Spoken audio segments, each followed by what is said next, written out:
Online સ્વયંપ્રભા ઇગ્નોની આ પોર્ટલમાં આપ સૌનું હાર્દિક અભિવાદન કરું છું. આજના આપણા આ લેક્ચરમાં કરવેરા વિશે ભણ્યા પછી આજે ડાયરેક્ટ ટેક્સ એટલે કે પ્રત્યક્ષ કરવેરાના ફાયદા અને ગેરફાયદાઓ, તેની લાક્ષણિકતાઓની ચર્ચા આપણે આજે કરીશું. ત્યારબાદ પરોક્ષ કરવેરાના ફાયદા અને ગેરફાયદાની ચર્ચા આપણે કરીશું.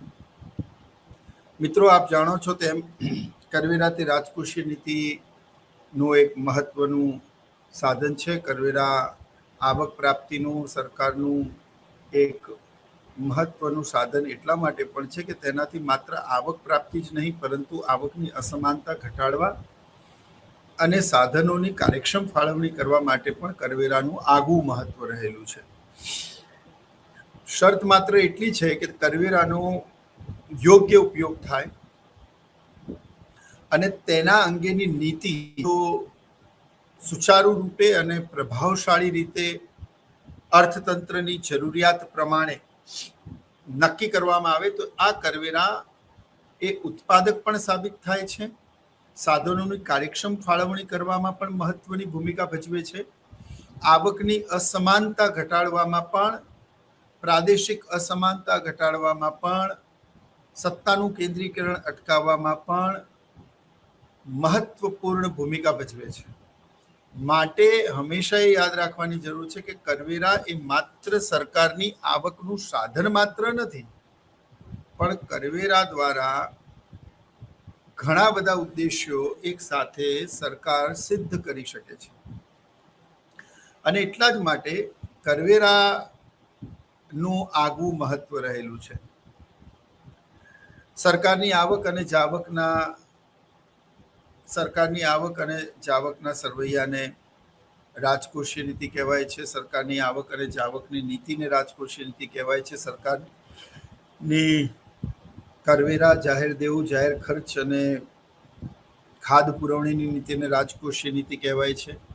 સરકારની તિજોરી અંગેની નીતિને રાજકોષીય નીતિ કહેવાય છે. અને એ રાજકોષીય નીતિના સૌથી પ્રમુખ સાધન એવા કરવેરાની વાત આપણે લાસ્ટ લેક્ચરમાં કરી. આજે તેના એક પ્રકાર એટલે કે બોજાના આધારે કરવેરાના બે પ્રકારો યુઝ્યુઅલી જોવા મળે છે, એક પ્રત્યક્ષ અને એક પરોક્ષ. ફરી એકવાર, કરવેરાને બે ભાગોમાં વહેંચવામાં આવે છે. એક કરબોજના આધારે એનું વર્ગીકરણ થાય છે અને કરવેરાના દરના આધારે એનું વર્ગીકરણ થાય છે.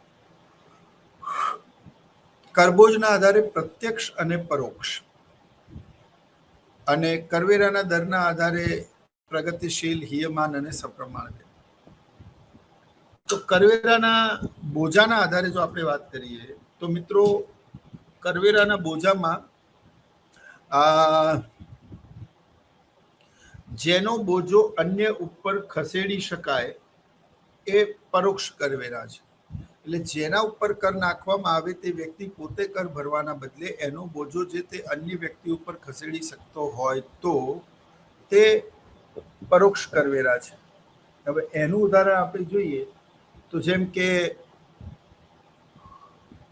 વસ્તુ વેરો, જીએસટી, તે પછી જેનો બોજો અન્ય ઉપર ખસેડી શકાય, આયાત અને નિકાસ વેરો વગેરે વગેરે. પણ જેનો બોજો અન્ય ઉપર ખસેડી ન શકાય, કર સંપાત અને કરાઘાત એક જ વ્યક્તિ ઉપર હોય,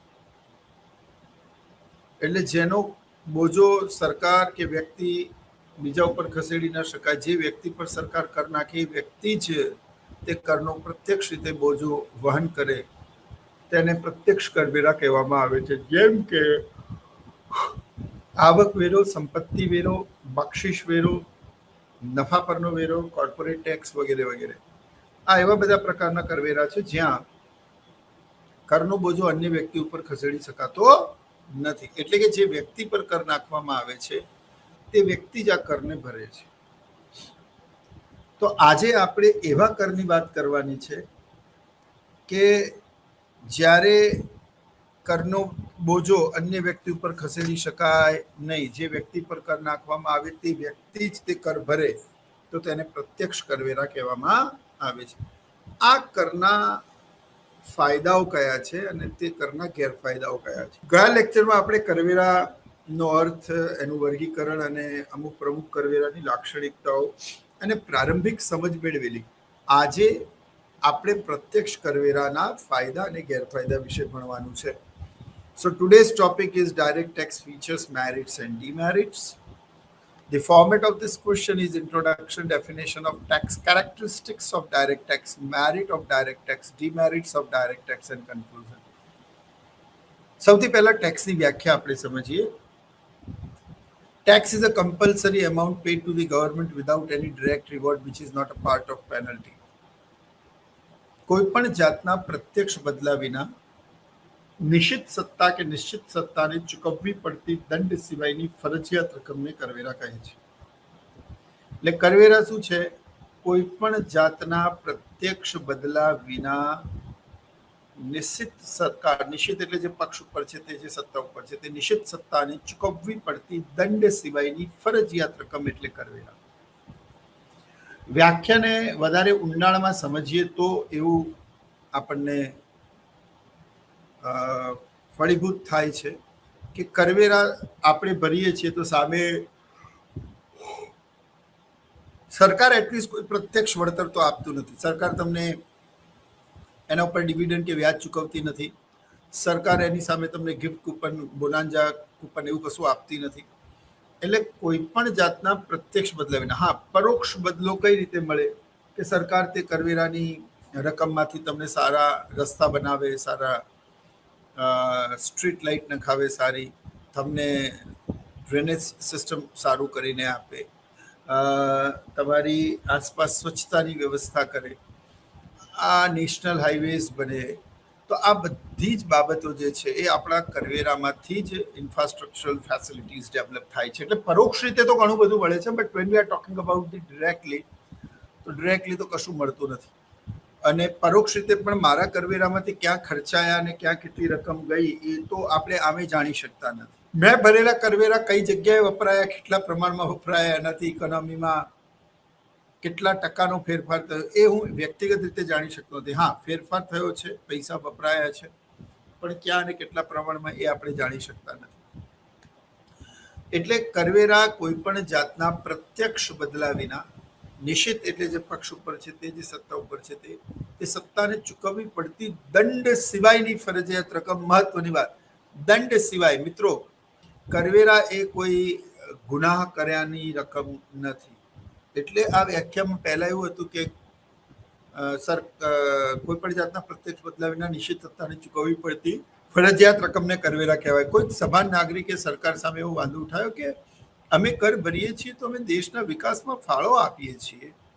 એટલે કરવેરા કોઈ ગુના બદલની રકમ નથી, કોઈ પેનલ્ટી નથી. અને that's why the government must have to redefine the definition again. અને એમને એક શબ્દ મૂકવો પડ્યો કે it's not a part of penalty, એટલે કે દંડ સિવાયની રકમ છે, કોઈ દંડની રકમ નથી. કરવેરા ભરવા એ કોઈ ગુનો નથી. અને ખરેખર કરવેરા ભરવા જોઈએ. દેશના સભાન અને જાગૃત અને જવાબદાર નાગરિક હોવાના નાતે દેશના આર્થિક વિકાસમાં સહભાગી થવું જોઈએ. એ તો બહુ સારી વાત છે. એટલે કરવેરા એ કોઈ ગુના બદલની રકમ નથી. રકમ સરકાર 3 રીતે ઉઘરાવે: ફીસ સ્વરૂપે, પેનલ્ટી સ્વરૂપે અને કરવેરા સ્વરૂપે. ફીસ એટલે સરકારની વિશિષ્ટ સેવાઓનો તમે લાભ લો અને તમે જે ચૂકવો એ ફીસ છે. જેમ કે કોલેજમાં છોકરાઓ ભણવા આવે અને કોલેજના ઇન્ફ્રાસ્ટ્રક્ચર ફેસિલિટીઝને હાયર કરે, એના બદલામાં એમને જે ચૂકવવી પડે તે ફીસ છે.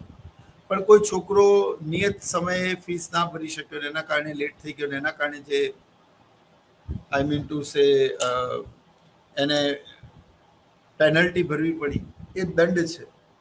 લેટ ફીસ ભરવી પડી એ પેનલ્ટી છે, દંડ છે. અને ટેક્સ તો તમે જાણો છો કે એક્સપ્રેસ હાઈવેની મજા લો, ટોલ ફ્રી ટોલ ટેક્સ લેવામાં આવે, પણ તમે નિયમોનું ઉલ્લંઘન કરતા ટ્રાફિક પોલીસ તમારી પાસેથી પાવતી ફાડીને રકમ વસૂલ કરે, એ દંડ છે, એ પેનલ્ટી છે. તો કરવેરા એ કોઈ પેનલ્ટી નથી યાર. કરવેરા એ તો સરકાર દ્વારા જે નાગરિકો પર નાખવામાં આવે છે કર, એ દેશના આર્થિક વિકાસ માટેનો એક ફાળો છે જે નાગરિકો ચૂકવે છે અને જેનાથી દેશનો આર્થિક વિકાસ શક્ય બને છે, માળખાગત સુવિધાઓ ડેવલપ થાય છે. એટલે એ કરવેરા એ કોઈ ગુના બદલની રકમ નથી. તો આ જ રીતે એ કરવેરા જે છે, એ કરવેરા એ કોઈ પણ જાતના પ્રત્યક્ષ બદલા વિના નિશ્ચિત સત્તાને ચૂકવવી પડતી દંડ સિવાયની ફરજિયાત રકમ છે. It means taxation is a taxation, it's a compulsory amount paid to the government without any direct reward. Okay, so tax is a compulsory amount paid to the government without any direct reward and which is not a part of penalty. હવે direct tax અને indirect ટેક્સમાં શું ફરક છે? તો બહુ મોટો ફરક છે. ડાયરેક્ટ ટેક્સમાં કરવેરાનો બોજો અન્ય ઉપર ખસેડી શકાતો નથી. પરોક્ષ કરવેરામાં અન્ય ઉપર બોજો ખસેડી શકાય છે. આ એક વાત. બીજું,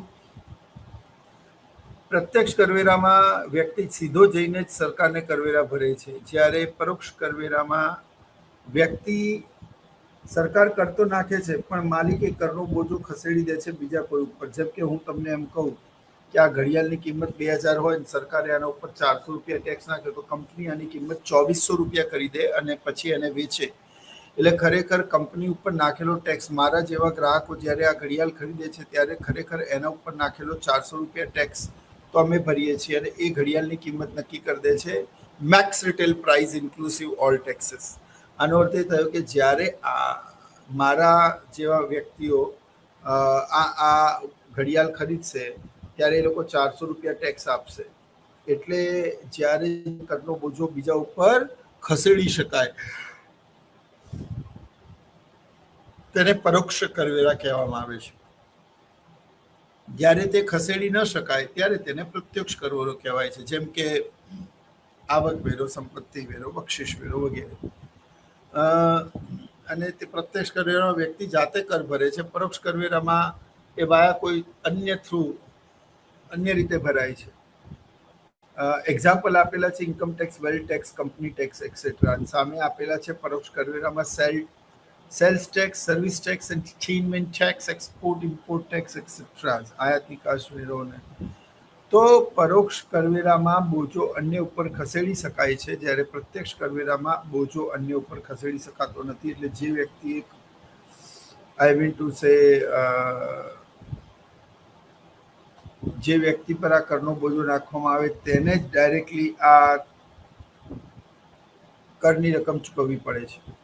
તે પછી direct tax helps to reduce the inequality of income. પ્રત્યક્ષ કરવેરા આવકની અસમાનતા ઘટાડવામાં મહત્વની ભૂમિકા ભજવે છે. જેમ કે 3 લાખની આવક પર પછી જેમ જેમ આવક વધતી જાય છે તેમ કરવેરાનો દર પણ વધતો જાય છે. તો અહીંયા શું થાય છે કે ધનિકો પર કરનો બોજો વધારે પણ ગરીબો પર કરનો બોજો ઓછો આવે છે, જેથી પ્રત્યક્ષ કરવેરા તે આવકની અસમાનતા નિવારવામાં પણ મહત્વની ભૂમિકા ભજવે છે.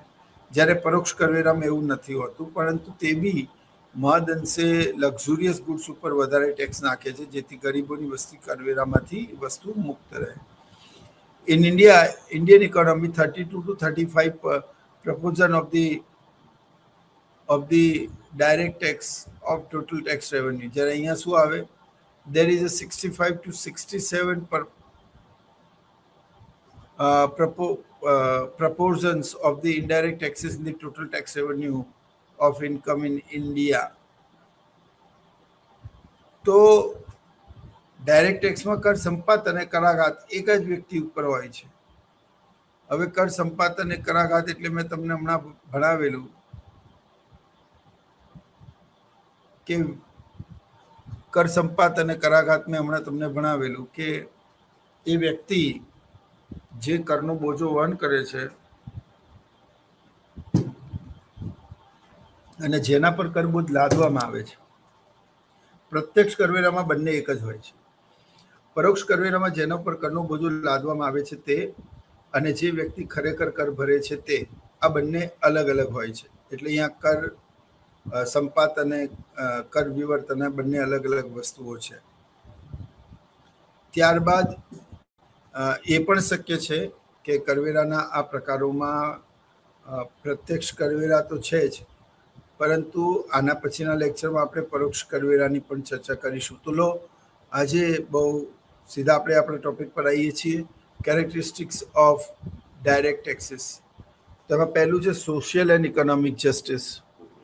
ભાઈ, પ્રત્યક્ષ કરવેરામાં સોશિયલ અને ઇકોનોમિક જસ્ટિસ છે. એનું કારણ એ છે કે પ્રત્યક્ષ કરવેરા એ આવક અને સંપત્તિની સાથે વધતા જાય છે, એટલે આનો બોજો ધનિકો ઉપર વધારે આવે અને ગરીબો પર ઓછો પડે. તો આની અંદર સામાજિક આર્થિક ન્યાયિકતા છે. રિડ્યુસ ઇનઇક્વાલિટી ઓફ ઇન્કમ, ધનિકોની આવક પર વધારે કરવેરા, ધનિકોની લક્ઝુરિયસ વસ્તુઓ પર વધારે કરવેરા, ગરીબોની આવકને કરવેરામાંથી મુક્તિ. ત્યારબાદ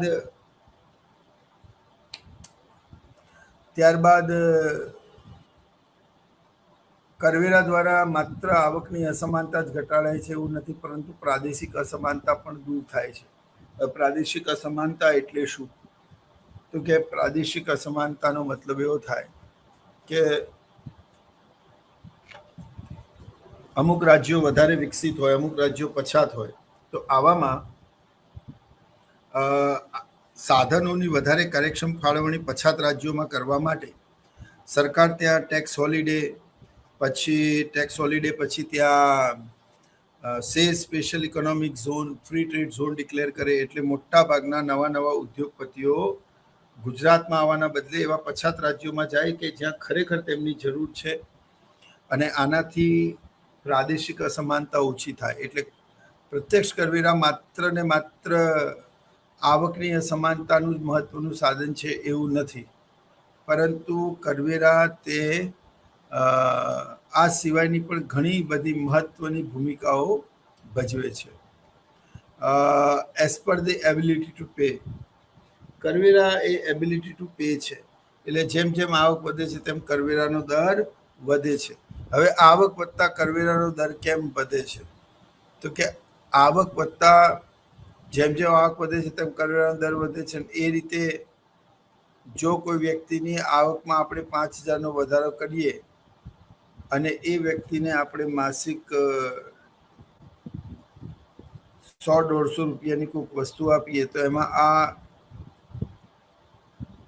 આ ખોટું નથી. એટલે આ કરવેરા as per the ability to pay, એનો મતલબ જે વ્યક્તિની કર ભરવાની જેવી શક્તિ છે, જેવી દાનત છે, તેને તે પ્રકારેના કરવેરા મળે છે. ફાઇનાન્શિયલ ડિસિપ્લિનનો મતલબ એ થાય છે કે કરવેરા, પ્રત્યક્ષ કરવેરા ઉઘરાવા સરળ હોય છે, તેની આકારણી કરવી સરળ હોય છે. એટલે ફાઇનાન્શિયલ ડિસિપ્લિન પણ ખૂબ સારું છે. ત્યારબાદ નોન ટ્રાન્સફરેબલ, એટલે પ્રત્યક્ષ કરવેરા બીજા ઉપર ખસેડી શકાતા નથી, જ્યારે પરોક્ષ કરવેરા ખસેડી શકાય છે. નોન ટ્રાન્સફરેબલ, બરાબર. નોન ટ્રાન્સફરેબલ એટલે એક જગ્યાએથી બીજી જગ્યાએ સાધનોને ટ્રાન્સફર કરી શકાતા નથી. Limited source of income.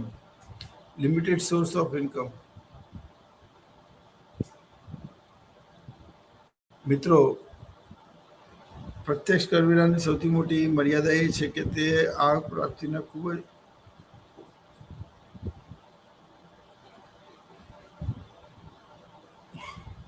હવે લિમિટેડ સોર્સ ઓફ ઇન્કમનો મતલબ એવો થાય કે પ્રત્યક્ષ કરવેરામાં બહુ વધારે પડતા નાણાં કમાવી લેવાતા નથી. ખરેખર સરકારને ટ્રેનથી નહીં, પરંતુ માલગાડીથી વધારે આવક મળે છે.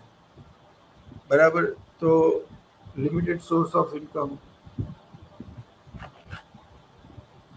પ્રત્યક્ષ કરવેરાનું પ્રમાણ ભારત દેશમાં માત્ર 30-35% છે, જ્યારે પરોક્ષ કરવેરાનું પ્રમાણ ખૂબ વધારે છે. માટે ભારત સરકારે મોટાભાગે પ્રત્યક્ષ કરવેરા ઉપર જ આધાર રાખવો પડે છે. પણ આ કરવેરા બહુ વધારે પડતા જસ્ટિફાઈડ છે એવું માનવાની અવકાશ નથી. એટલે એ પણ વાત મહત્વની છે. ત્યારબાદ મેરિટ્સ અને ડીમેરિટ્સની ચર્ચા કરીએ. તો મિત્રો, કરવેરાની લાક્ષણિકતા ભણ્યા પછી આપણે તેના મેરિટ્સ અને ડીમેરિટ્સની ચર્ચા કરીએ. મેરિટ્સ એટલે એના ફાયદાઓ અને ડીમેરિટ્સ એટલે એની મર્યાદાઓ. આ બહુ રસપ્રદ ચર્ચા છે. એમાં સૌથી પહેલા છે adverse effects on savings and investment. એ ડીમેરિટ છે. અને મેરિટ્સમાં આપણે જે મેરિટ્સ છે એ મેરિટ્સને ઊંધું કરીશું એટલે આપણને એની ડીમેરિટ્સ પણ મળશે.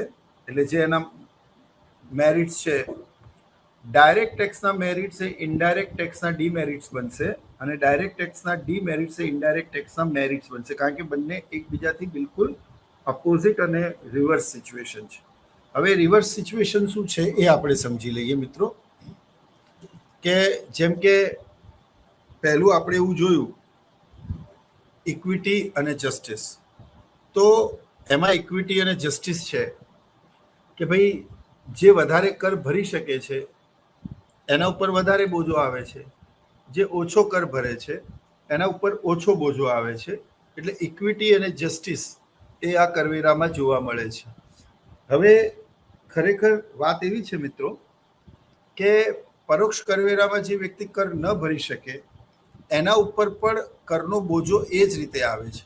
જેમ કે હું એવું કહું કે ખૂબ જ ધનિક વ્યક્તિ એ પણ યુ નો વોટ કોલગેટ ખરીદે તો 5 રૂપિયા ટેક્સ એ ધનિક વ્યક્તિ પણ ભરે છે, અંબાણી પણ ભરે છે, અને એક પેડલ રિક્ષા ચલાવનારો ગરીબ વ્યક્તિ પણ 5 કે 7 રૂપિયા જે ટેક્સ હોય એ પણ એની એટલી જ કિંમત ચૂકવે છે, max retail price inclusive all taxes. તો અહીંયા થાય છે શું, બધા લોકો એક સરખી કિંમત ચૂકવે છે. તો જો બધા લોકો એક સરખી કિંમત ચૂકવતા હોય તો અહીંયા તો કર ભરવાની શક્તિને ધ્યાનમાં જ ના લીધી ને, બધાને એક જ દંડેથી હાંકવામાં આવે છે. આનો અર્થ એ થયો કે પ્રત્યક્ષ કરવેરાની અંદર સૌથી મોટી મર્યાદા એ છે કે એમાં કર ભરવાની શક્તિને ધ્યાનમાં લેવામાં આવતું નથી. It is not as per the ability to pay. But when we are talking about the direct taxes, તો ડાયરેક્ટ ટેક્સીસ છે ને મિત્રો એ કર ભરવાની શક્તિ અનુસાર છે. અને જેમ જેમ વ્યક્તિની કર ભરવાની શક્તિ વધતી જાય છે તેમ તેમ કરવેરાનો દર પણ વધતો જાય છે. એટલે પ્રત્યક્ષ કરવેરા એ કરદાન ક્ષમતાને ધ્યાનમાં રાખીને રાખવામાં આવે છે. જેમ કે 5 લાખથી વધારે આવક હોય તો એના ઉપર 5% હોય માની લો, પછી જેમ આવક વધે તો એમ કરવેરાનો દર પણ વધે. તો પ્રત્યક્ષ કરવેરા પ્રગતિશીલ પણ છે લાક્ષણિકતાની દ્રષ્ટિએ જોઈએ તો. એટલે જેમ જેમ કર વધે છે તેમ તેમ તેનો જેમ જેમ આવક અને સંપત્તિ વધે છે તેમ તેમ કરવેરાનો દર પણ વધે છે. એટલે બાય નેચર એ પ્રગતિશીલ છે. અને પરિણામે જેમ જેમ આવક વધતી જાય છે કરવેરાનો દર વધતો જાય છે. માટે તે ધનિકો પર વધારે બોજો જનરેટ કરે છે ઇન કમ્પેર ટુ ગરીબ. પરિણામે અર્થતંત્રમાં થાય છે શું કે આ કરવેરા વધારે ન્યાયી છે. તમે મિત્રો દુનિયામાં જુઓ તો તમને જાણવા મળશે કે વિશ્વના જેટલા પણ વિકસિત દેશો છે, અમેરિકા અને યુરોપથી લઈને બધા જ દેશો, એ મોટા ભાગના તમામ દેશોમાં પ્રત્યક્ષ કરવેરાનું પ્રમાણ વધારે છે, 70% આસપાસ, અને પરોક્ષ કરવેરાનું પ્રમાણ 30% આસપાસ. ભારતમાં એનું બિલકુલ ઊંધું ઇક્વેશન છે. પ્રત્યક્ષ કરવેરા તે આવકની અસમાનતા ઘટાડવાનું એક મહત્વનું સાધન હોવાથી, ન્યાયિકતાની દ્રષ્ટિએ પણ તે આદર્શ સાધન હોવાથી વિશ્વના દેશો પ્રત્યક્ષ કરવેરાનું પ્રમાણ વધારે રાખે છે. ભારતમાં એક તો પ્રત્યક્ષ કરવેરાનું પ્રમાણ ઓછું છે, એવામાં મોટા ભાગના લોકો કરચોરી કરે છે. એટલા માટે સરકારની આવક પ્રાપ્તિનું સાધન એ પરોક્ષ કરવેરા બને છે. અને પણ પરોક્ષ કરવેરા એ ન્યાયિકતાની દ્રષ્ટિએ યોગ્ય નથી. મેં તમને કહ્યું કે ગરીબની મા બીમાર હોય એ પણ 2000 રૂપિયાની દવા લે, એક ધનિકની મા બીમાર હોય કે એનો નોકર બીમાર હોય એ પણ 2000 રૂપિયાની દવા મેળવે. તો અહીંયા તો બંનેની કર ભરવાની શક્તિમાં જમીન આસમાનનો ફરક છે. એક મહેલોમાં રહે છે ને એક પાસે પોતાનું પાકું મકાન નથી, ઝૂંપડપટ્ટીમાં રહે છે, પણ બંને દવાની કિંમત તો સેમ જ ચૂકવી. તો આનો અર્થ તો એવો થયો મિત્રો કે પરોક્ષ કરવેરા એ પ્રત્યક્ષ કરવેરાની જેમ કરદાન શક્તિને ધ્યાનમાં રાખતા નથી, પણ પ્રત્યક્ષ કરવેરા કર ભરવાની શક્તિને ધ્યાનમાં રાખે છે. ઘણીવાર શું થાય, તમારે કોઈ એક મુદ્દાને સમજવા માટે બીજા મુદ્દાનો આધાર લેવો પડે. એ પ્રત્યક્ષ કરવેરાની વાતને સમજવા માટે પરોક્ષ કરવેરાને ધ્યાનમાં લેવું પડશે. પરોક્ષ કરવેરાના સંદર્ભમાં સમજશો તો તરત સમજણ પડી જશે. જેમ કે કરદાન ભરવાની શક્તિ, તમે કહ્યું કે ધનિક ખરીદે કે ગરીબ ખરીદે, બધાએ જો કરવેરાનો એક સરખો દર ચૂકવવાનો હોય, બરાબર, તો પ્રત્યક્ષ કરવેરા કરદાન શક્તિને ધ્યાનમાં રાખતા નથી, બરાબર, એ અયોગ્ય છે. બીજો જે મુદ્દો તમે આપણે જોઈએ મિત્રો, તો એ ઇલાસ્ટિકનો મતલબ કેવો? ઇલાસ્ટિકનો મતલબ તે ફેરફારક્ષમ છે. તે કોઈ અંગદનો પાઉ નથી કે એકવાર ટકી ગયો તો ટકી ગયો, એમાં કોઈ ફેરફાર નહીં થાય, એવું નથી. તે કોઈ અંગતનો પગ નથી. એટલે પરોક્ષ કરવેરા તે અર્થતંત્ર, દેશ, સરકારની જરૂરિયાતો અને માળખામાં થતા ફેરફારોને આધારે તેમાં પણ ફેરફાર શક્ય છે. તે અપડાઉન થઈ શકે છે, તેમાં વધારો ઘટાડો થઈ શકે છે, અને પરિણામે તે કરવેરા એ ઇલાસ્ટિક છે. દેશની આર્થિક પરિસ્થિતિની અનુસાર તેમાં ફેરફાર શક્ય છે. મિત્રો, પરિવર્તન સંસારનો નિયમ છે, અને પરિવર્તન સાથે દરેક વસ્તુઓ બદલાતી રહે છે અને બદલાવી પણ જોઈએ. એટલે જે રીતે ટ્રેન્ડ્સ, વેલ્યુ અને તમામ પ્રકારની જીવનશૈલીમાં ફેરફાર આવે છે, તેમ તેમ કરવેરાના સ્વરૂપમાં, તેના વલણમાં અને તેની અસરકારકતામાં પણ ફેરફાર થાય છે. માટે ઘણીવાર તેને રીડિફાઇન અને તેમાં ફેરફાર કરવા પડે છે. હવે આવા ફેરફાર કરવામાં આવે અને તેને અયોગ્ય માનવામાં આવે, એ પણ યોગ્ય નથી. એટલે કરવેરા હંમેશા દેશ, અર્થતંત્ર, સમાજ, સરકાર અને ઇકોનોમીને અનુરૂપ તેમાં ફેરફાર કરી શકાય તેવા હોવા જોઈએ. પછી certainty. So what do you mean by certainty? તો નિશ્ચિતતા છે. એમાં નિશ્ચિતતાનો મતલબ એવો થાય કે જે વ્યક્તિ પર કર નાખવામાં આવ્યો એ જ વ્યક્તિ કર ભરશે ને આ જ સમય પહેલા જ ભરશે, એવું તમને ચોક્કસ ખબર હોય છે. સે for example, there is that every taxpayer must pay their tax before end of July, એવું સરકાર નક્કી કરે, અને જે સરકારી કર્મચારીઓ છે એ લોકોનો પગાર આટલો છે ને એમાંથી આટલી એમના ઉપર આના ઉપર આટલું ટેક્સ બને છે, એવું જો કહી દેવામાં આવે તો આનો અર્થ એવો થઈ જાય સીધે સીધો કે ભાઈ જેટલા પણ વ્યક્તિઓ છે એ કર, એમની પાસેથી આટલો કર આવશે, આ તારીખ પહેલા આવશે અને આ જ વ્યક્તિ ભરશે. તો એમાં એક નિશ્ચિતતા થઈ ગઈ. હવે આ ઘડિયાળ પર સરકાર ટેક્સ નાખે તો આ ઘડિયાળ કોણ ખરીદશે, ક્યારે ખરીદશે કે નહીં ખરીદે, આ નક્કી હોતું નથી. એ વર્ષ પણ નીકળી જાય, ઘડિયાળ તો ના વેચાય. So max retail price inclusive all taxes. તો સરકારને અહીંયા જેના ઉપર સરકારે ટેક્સ નાખ્યો છે એ કર ભરશે, કે એને જેના ઉપર ખસેડ્યો એ ભરશે, જેના ઉપર ખસેડ્યો ક્યારે ખરીદશે એ પણ નક્કી હોતું નથી. માટે અહીંયા સરકારને પરોક્ષ કરવેરા, જો ફરી એકવાર પરોક્ષ કરવેરા દ્વારા તમે પ્રત્યક્ષ કરવેરાના મુદ્દાને સમજો. પરોક્ષ કરવેરામાં નિશ્ચિતતાનો અભાવ છે. એટલે જો પ્રત્યક્ષ કરવેરાનો ફાયદો એ પરોક્ષ કરવેરાની મર્યાદા બનશે. ફાઇન. તો પ્રત્યક્ષ કરવેરામાં શું થાય છે કે નિશ્ચિતતા છે. આ જ વ્યક્તિ ભરશે, આટલા સમયમાં ભરશે અને આ તારીખ પહેલા ભરશે. પરોક્ષ કરવેરામાં કોણ ભરશે, ક્યારે ભરશે અને કઈ તારીખે ભરશે, કયા સમયે ભરશે, એવું કંઈ નક્કી હોતું નથી. સો there is an uncertainty in indirect taxes. But when we are talking about the direct taxes, there is a certain time period, certain amount, as well as the person, the government know that કે ભાઈ આના દ્વારા પૈસા મળશે. એટલે એમાં એક નિશ્ચિતતા છે. પ્રોડક્ટિવ છે. પ્રોડક્ટિવ એટલા માટે છે કે જેમ જેમ આવક કમાવો છો તેમ તેમ કરવેરાનો દર વધે છે. એટલે અમુક આવક કરતાં વધારે આવક કમાનારે ટેક્સ ભરવો પડે છે, બાકીના લોકોએ ટેક્સ ભરવો પડતો નથી. અને તમે કમાવો તો ટેક્સ ભરવાનો છે ને, તમે પ્રોડક્શન વધારો, તમે આવક વધારો, ના વધારો તો ટેક્સ ભરવાનો નથી. આમ તે પ્રોડક્ટિવ પણ છે, ન્યાયી પણ છે.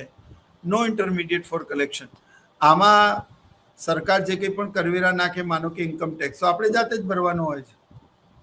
આમાં વાયા બીજા, હા, તમે એ કર ભરવાની માટે મદદ લઈ શકો સીએની, કોઈ વ્યક્તિની, જીએસટી એક્સપર્ટ્સની, અથવા તો જે કરવેરાની ફાઇલિંગ કરતા હોય બધા જોડેથી આપણે મદદ લઈ શકીએ. That is okay. પણ તમે એનો બોજો ના બીજા ઉપર ખસેડી શકો છો, ના બીજા વ્યક્તિએ તમારે જ ભરવાનું છે. અને કોઈ ગ્રાહક સરકારની આયકર ભવનની વેબસાઇટ પર જઈને ઘર બેઠા એ ટેક્સ ભરી દે તો there is nothing wrong in that. બરાબર. તો કરવેરામાં કોઈ પણ જાતના મધ્યસ્થીની જરૂર નથી. તે પછી ઇકોનોમિક એટલે પ્રત્યક્ષ કરવેરા ખૂબ જ ઓછા ખર્ચાળ છે.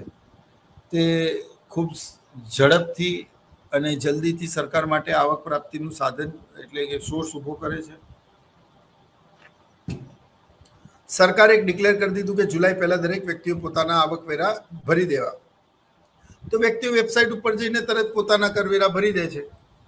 સરકારે તો માત્ર એક જાહેરાત જ કરવાની છે, જનહિત મેં જારી. પરોક્ષ કરવેરામાં તો યાર કોણ ક્યાં શું વેચે છે, શું નથી વેચતો, ક્યાં કેટલું ટર્નઓવર થયું, કેટલું નહીં થયું, સરકારે કેટલી બાદ નજર રાખવી પડે આ દેશમાં. મંડીમાં, હાટમાં, મેળામાં, શહેરમાં, ગામડામાં, બજારમાં, એની બહાર, રોડ પર, ફૂટપાથ પર કેટલી બધી જગ્યાએ કેટલા વ્યક્તિઓ પોતાનો ધંધો અને વ્યવસાય કરતા હોય છે. બધા ઉપર બાજ નજર રાખવા માટે તમારે કેટલો મોટો મહેકમ જોઈએ, તમારે કેટલા વધારે વ્યક્તિઓ અને સ્ટેશનરીનો ઉપાડ કરવો પડે. તમે વિચાર કરો, અને તે પછી પણ ડેટા સાચા આવશે જ એવું કોઈ કન્ફર્મેશન તો છે જ નહીં. એટલે પ્રત્યક્ષ કરવેરામાં એ માત્ર તમે એક જાહેરાત કરી દીધી, લોકોએ જાતે કરીને ખર્ચ ભરી દીધો. તો અહીંયા શું થાય છે કે પ્રત્યક્ષ કરવેરા તે ન્યાયિક પણ છે અને ઇકોનોમિક પણ છે. ઇકોનોમિક એટલે ઓછા ખર્ચાળ છે. સિવિક અવેરનેસ બહુ મહત્વનો મુદ્દો છે મિત્રો. સિવિક અવેરનેસ એટલે શું? સિવિક અવેરનેસ એટલે કોઈ પણ વ્યક્તિએ કર ભર્યું છે એને એનું ભાન હોવું જોઈએ. હવે એનું ભાન હોવું જોઈએ એનો મતલબ શું? ઇટ મીન્સ પ્રત્યક્ષ કરવેરામાં મારા ખીચામાંથી કેટલા પૈસા ગયા અને દર વર્ષે હું રિટર્ન ફાઇલ કરું છું તો મેં આટલી રકમ સરકારને આપી છે, એના ચોક્કસ હિસાબો મેળવી શકાય છે. તમે તમારો પાસવર્ડ લઈ અને આયકર ભવનની વેબસાઇટ ઉપર જાઓ અને તમે એ નાખો તો તમે છેલ્લા 5 વર્ષમાં કે આથી આ વર્ષના મારા રિટર્ન ફાઇલ બતાવો તો એ બતાવે છે, અનડાઉટેડલી બતાવે છે.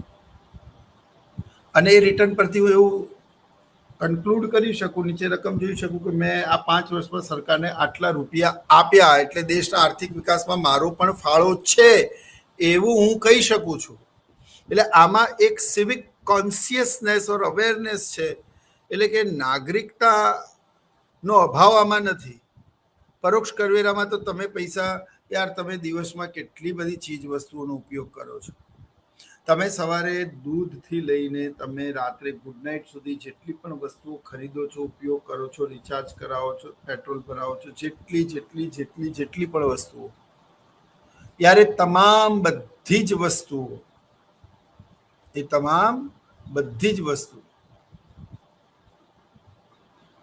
એ પરોક્ષ કરવેરાના અંતર્ગત આવતી બાબતો છે. તો પરોક્ષ કરવેરામાં કઈ વસ્તુ ઉપર તમે કેટલો ટેક્સ ભર્યો કઈ તમે યાદ રાખવાના નથી અને એવું શક્ય પણ નથી. બરાબર? એટલે પ્રત્યક્ષ કરવેરા એ શું છે? તો એમાં સિવિક અવેરનેસ છે, નાગરિકતાની સભાનતાનો ગુણ રહેલો છે. એટલે હું એવું કહી શકું કે દેશના આર્થિક વિકાસમાં મેં આટલા રૂપિયા આપ્યા છે, મારો ફાળો છે. પરંતુ પરોક્ષ કરવેરા તો અંધારામાં લેવાતા કર છે. એટલે ખબર જ નથી હોતી કે મેં જે આપેલા, મેં ક્યારે શું પૈસા. તમે ડીમાર્ટમાં જઈને 2000ની વસ્તુ નાની મોટી ઘર માટે ખરીદો, એમાં તમે કેટલા રૂપિયા ટેક્સ આપ્યો તમે કદાચ ગણ્યું પણ નહીં હોય, એટલું લાંબુ બિલ હોય છે. તમે ચોકલેટ ખાઓ છો, તમે હોટલમાં જમવા માટે જાઓ છો, તમે લોંગ ડ્રાઈવ પર જાઓ છો, તમે એ સિવાયના ઘણા બધા કામો કરો છો.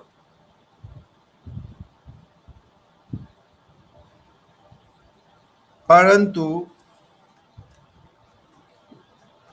એક સિવિક અવેરનેસ, નાગરિકતાની સભાનતાનો જે ગુણ છે પ્રત્યક્ષ કરવેરામાં છે પણ પરોક્ષ કરવેરામાં નથી. એટલે મેં તમને કીધેલું પ્રત્યક્ષ કરવેરાના ફાયદા એ પરોક્ષ કરવેરાના ગેરફાયદાઓ બનશે. ઓકે, તો આ તો થઈ એના મેરિટ્સની વાત. બરાબર? કે પ્રત્યક્ષ કરવેરાથી આટલા ફાયદા છે. Equity and justice, elasticity, certainty, productive, no intermediate for collection, economic એટલે સસ્તા, ટકાઉ અને લાંબા સમય સુધી યુઝમાં લઈ શકાય તેવા. સિવિક અવેરનેસનો મતલબ એવો થાય કે વ્યક્તિઓને પોતાના દેશ અને નાગરિકો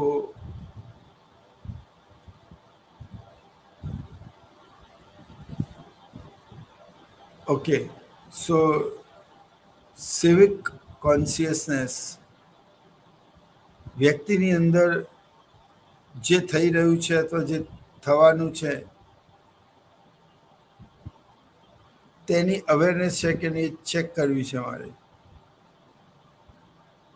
તો એ ચેક કરવા માટે તમારે પરોક્ષ કરવેરાની મર્યાદાઓ ભણવી પડશે. પરોક્ષ કરવેરામાં તમે દિવસમાં કેટલી બધી જાણે અજાણે ખરીદી કરતા હોય છે, એવામાં તમે ક્યાં કઈ વસ્તુ ખરીદીને એના પર કેટલો ટેક્સ ભર્યો એ કોઈને ખબર હોતી નથી. ગણતરી કેવી રીતે કરવાની એ સમસ્યા થાય. બરાબર. હવે આપણે એના ડીમેરિટ્સ જોઈએ. તો ડીમેરિટ્સ કયા કયા છે? Adverse effects on savings and investment. હવે જો પ્રત્યક્ષ કરવેરા એ એડવર્સ ઇફેક્ટ્સ કરે છે સેવિંગ્સ અને ઇન્વેસ્ટમેન્ટ ઉપર. તો કે કઈ રીતે પ્રત્યક્ષ કરવેરા એડવર્સ ઇફેક્ટ કઈ રીતે કરે? તો યાર જેમ જેમ આવક વધતી જશે તેમ કરવેરાના દર વધતા જશે. હવે આવક વધતી જાય અને કરવેરાનો દર પણ વધતો જાય તો તે એડવર્સ ઇફેક્ટ ના થઈ. આનો અર્થ એ થયો કે વધારે કરવેરાના ઊંચા દર રાખવાથી વ્યક્તિઓની કામ કરવાની શક્તિ અને વૃત્તિ પર એની માઠી અસરો પડે છે. એટલે માનો કે વ્યક્તિની આવક 10,000 રૂપિયા હોય, એ 8,000 રૂપિયા ખર્ચ કરતો હોય, 2,000ની દર મહિને બચત કરતો હોય, પરંતુ સરકાર હવે એવા વ્યક્તિ ઉપર પણ ટેક્સ નાખી દે તો શું થાય? એવા વ્યક્તિઓની સેવિંગ્સ ઘટે. હવે આ બધી સેવિંગ્સ એ લોકો ક્યાં મૂકતા હતા? તો કે આ બધી સેવિંગ્સ એ લોકો બેંકમાં મૂકતા હતા. બેંકમાં રૂપિયા આવવાથી શું થાય? તો કે બેંકની થાપણ વધે. બેંકની થાપણ વધે એટલે બેંક વધારે ધિરાણ આપે. બેંક વધારે ધિરાણ આપે તો દેશની અંદર શાક સર્જનની પ્રક્રિયા ઝડપી બને. ધિરાણ વધારે થતાં દેશની અંદર મૂડીરોકાણ વધે. મૂડીરોકાણ વધવાથી દેશની અંદર આર્થિક વિકાસનો મૂડીરોકાણ વધશે તો ઉત્પાદન વધશે, ઉત્પાદન વધશે તો રોજગારી વધશે, રોજગારી વધશે તો આવક વધશે, આવક વધશે તો રાષ્ટ્રીય વધશે, રાષ્ટ્રીય વધશે તો દેશનો આર્થિક વિકાસ થશે. તો આમ કરવેરા એ શું છે? કરવેરા એ માત્ર આવક પ્રાપ્તિનું સાધન નથી, પરંતુ તે બીજા અન્ય હેતુઓ માટે પણ મહત્વની ભૂમિકા ભજવે છે. પરંતુ બચત અને મૂડીરોકાણ પર એની અસર એટલા માટે થાય છે કે તમે જો કરવેરાના દર ખૂબ ઊંચા રાખશો તો વ્યક્તિઓ બચત નહીં કરી શકે. બચત નહીં થાય તો બેંકમાં થાપણો નહીં સર્જાય, થાપણો નહીં થાય, શાક સર્જન નહીં થાય. બરાબર. તો શાક સર્જન ના થાય તો પછી અર્થતંત્રમાં તે પ્રક્રિયા આગળ વધી શકે નહીં. એટલે પ્રત્યક્ષ કરવેરામાં બચત અને મૂડીરોકાણ ઉપર એની વિપરીત અસર ન થાય તે ખાસ જોવાનું છે. એટલે જ કરવેરા વિશે બહુ જ બૃહદ અને ઊંડાણપૂર્વકની માહિતી હોય તો જ યોગ્ય રીતે કરવેરા નીતિ નક્કી કરી શકાય. હવે સરકાર ઠીક છે, પણ જે અર્થશાસ્ત્રનું ઊંડું જ્ઞાન ધરાવતા હોય તેવા અર્થશાસ્ત્રીઓ અને વિશારદોને પૂછવું પડે, ત્યારે એ લોકો તમને યોગ્ય માર્ગદર્શન આપી શકે. ટેક્સ ઇવિએશન. ટેક્સ ઇવિએશન એટલે કરની ચોરી. હવે કરની ચોરી એટલે શું? તો ટેક્સ ઇવિએશનનો મતલબ કરવેરાની ચોરી. તો બહુ જ મોટા પ્રમાણમાં કરવેરાની આ વાત કરી છે. હ્યુમન ટ્રાફિકિંગ ઉપર વધારે વાત થઈ નથી. તો તમે જુઓ કે